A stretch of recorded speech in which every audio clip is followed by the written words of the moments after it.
Hello, I'm Killian. I help students and professionals with organization, concept mastery, and writing for stronger performance, clearer thinking, and overall better results. And this spans a variety of categories like United States government, history, law, writing, and overall academic performance. The top three topics I provide support in are study skills and executive functioning, legal writing, political philosophy, history, and theory, and that's especially in the United States. A bit of background on me. I am currently completing a master's in constitutional government, civics, and law, which focuses on the theory behind law rather than the application, which is what you would see in something like law school.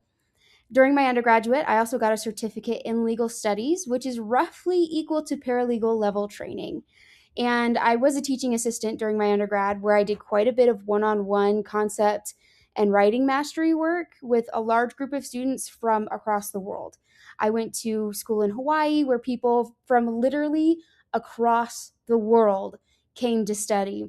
So I'm familiar with a lot of different backgrounds and cultures and tailoring my help to the individual.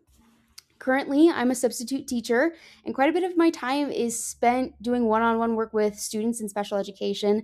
So I am also well equipped to be working with students who may have IEPs that aren't going to be needing the same thing as a traditional student. To give a bit of a sample, I'm going to do a mini session on AP US History multi choice questions. Woohoo! And that's mainly just because it's one of the most requested topics that I've gotten. So, a lot of students miss points on the A push test, not because they don't know the history, but because they get stuck between two answer choices. So, in the next 4 minutes, I'm going to show you a simple, repeatable method to pick the correct option more consistently. I have it laid out here. You can go ahead and pause, take a note if that's what you're doing. So, when you narrow to two, both choices often sound reasonable, and the test writers they foresee you doing this, and they use distractors that are partly true but do not answer the question you were asked. And most mistakes students fall victim to come from four main elements: the wrong time period, it's a vague answer but it sounds right, it's true but it's not answering the question, or it reverses cause and effect.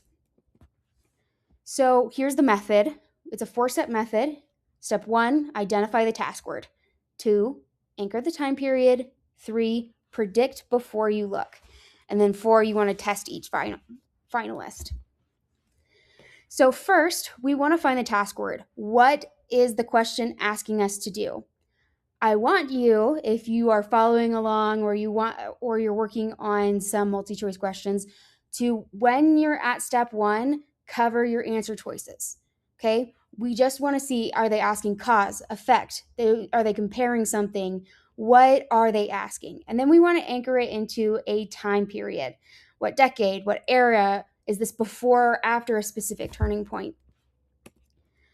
Then predict the answer. Remember, you're still covering the answer choices completely. So, you know what they're asking and you know what time period it is. So write down what a good answer should look like. Or if it's a list of something, maybe a vague understanding of kind of the direction you should be going. And even this rough prediction is going to keep you from being pulled into these attractive but very irrelevant choices that they put there on purpose to distract you. Now, you test each finalist. Think of it like a cross-examination, but for your last two answer choices. So, does it match the task word? Is it actually answering the question? Does it fit in the time period? Is it specific enough to be defensible? If it's vague, it's not going to be answering the question that they're asking.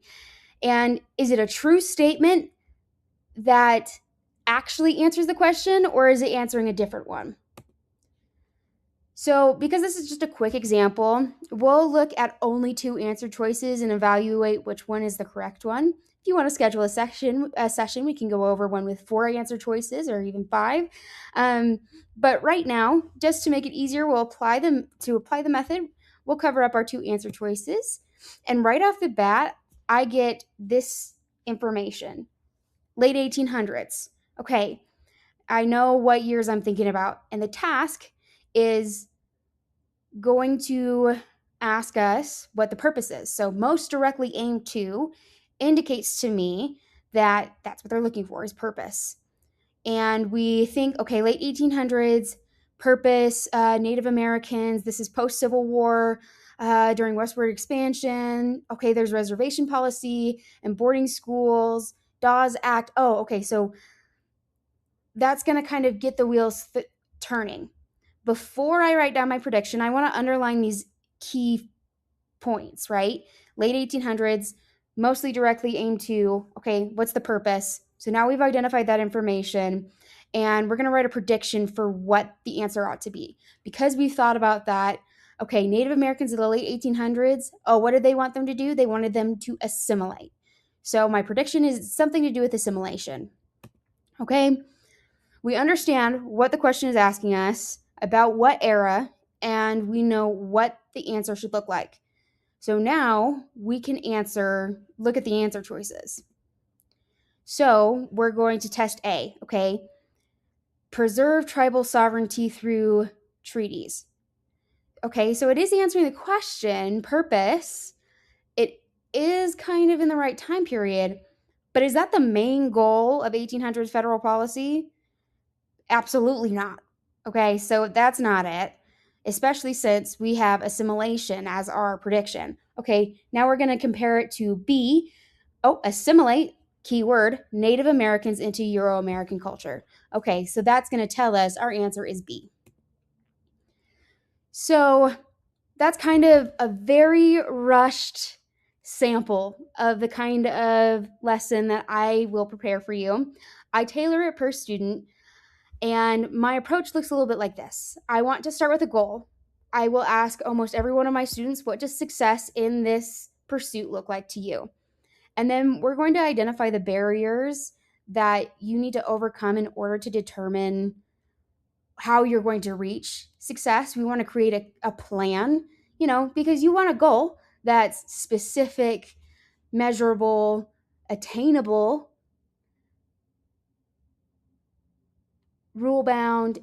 time bound, and a SMART goal is what you want, but you also need a plan to get there. And what we're going to do to do that is we're going to build a repeatable system. What foundation can we use to guide your learning towards success? Then we're going to put it into place and we're going to practice.